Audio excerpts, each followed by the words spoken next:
Tunis, the capital. Chris, what's the latest on those demonstrations? Are they ongoing today? If so, what are people telling you?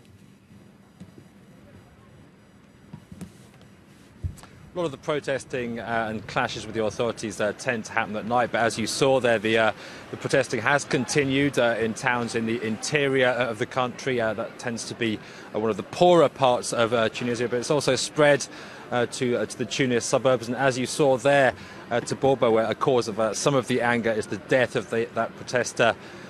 Back on Monday, there have been various smaller gatherings here in central Tunis today.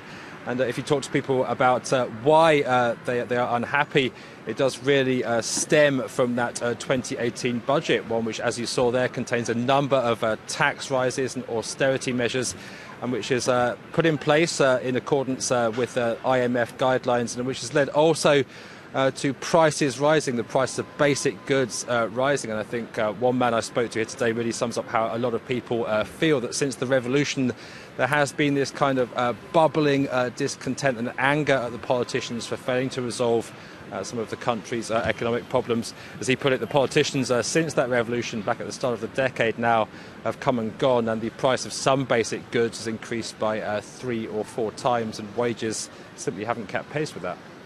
Well, you touched on it there, Chris, making reference to the revolution. This certainly isn't the first time that Tunisians have been out on the streets.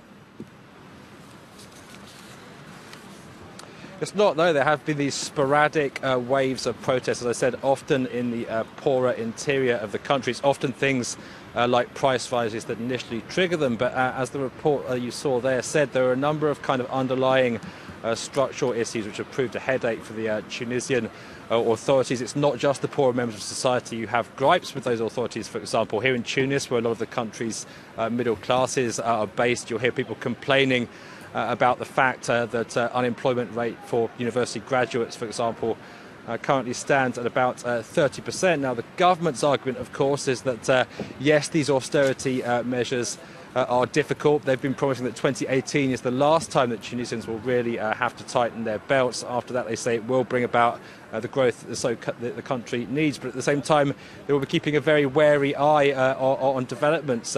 Parts of the opposition have called for further protests, notably here in the capital at the end of the week.